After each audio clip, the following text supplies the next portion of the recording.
I think he needs to showboat a little bit more. Kailangan magpakilala pa ng konti itong si Rico Meyerhofer. Pero dapat alam din ni Rico na walang audience isa. Kasama sa crazy na yung audience isa. Rico Meyerhofer. I think he's gonna do another dub. Hindi masaya si Rico with that first round, so this is the second round. And raised eyebrows. Bouncing it off.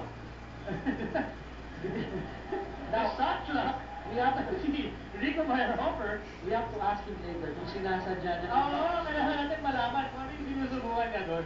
Kung balak mo nagsirain, yung shot block natin, o patag. Baka to get more time. Yan, diba? para mag-reset yung Para mga. mag-reset. Being a plan, you only have like 18 seconds left to have a successful dunk. At magtutulong na itong dalawang BMX players. So creativity getting the better of Rico Meyerhofer. This time, wanting to finish off with a snap. That's what we were saying. If you wait too long, may nawawala yung momentum. At nasisira yung discard. Nag-init yung ulo.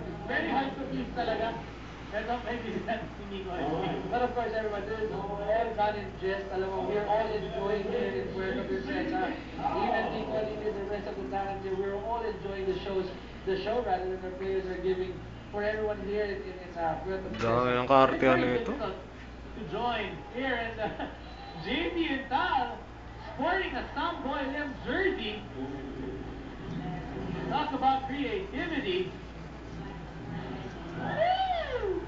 Getting a little bit of help from his teammate Cyrus Baguio. Of course, the Skywalker Samboy Lim, one of our best numbers. He elevated the game in the PBA Lito. in the 80s and the early 90s. Nabanggit mo sa Samboy Lim, hindi ko yung power niya doon, nanggaling sa medyas. Oo. Mahaba. Mamaya matamaan to. At sige mo mapapansin mo dito, itong JP Canaleta, our three-time slam dunk champion. One of the favorites dito sa ating slam dunk competition. Canaleta jumping from I don't know where. At check out that replay. Wala na, perfect na. Ay isang tunay na tao at nakompleto niya. KG Canaleta, perfect score for KG Canaleta. Well, you'll appreciate more the slam dunk of Canaleta. Well, in slow-mo, when he was spreading his legs, and the thing is, he makes it look so easy. He looks like he's walking in mid-air, and he throws it down the elevation, and the jab. Parang siya yung nanalo eh.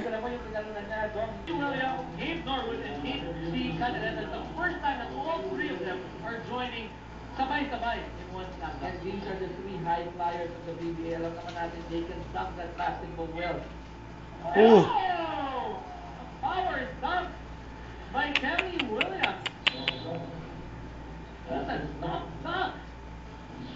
At ako mapapansin mo, nag-iba yung music. Ah!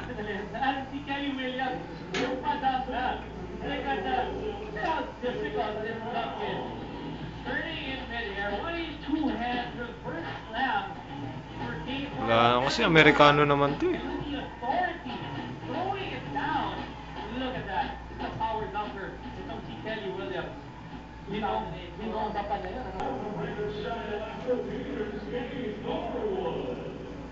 And our defending champion going for his second dunk here in the second round. Rather, his first dunk in the second round.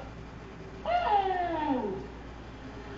Kaya alam mo, Dom, yung ginawa niya yun, the bounce, mas mahirap because yung bounce mas malayo dun sa rim. And he had to catch it in mid-air and then stretch all the way back to that reverse down. And Oh, you like the bounce. tama na yan. You like how long he stayed in the air. Nag-pause siya before he dunked it. Bumiti pa. Sa mga Nagpipicture. ang picture niya. Another difficult dunk by our 2009 or defending champion Gabe Norwood. I actually like the first dunk better. Ako rin. At mukhang iniintay ni Gabe yung sigaw ng tao for He's the getting the approval. crowd involved.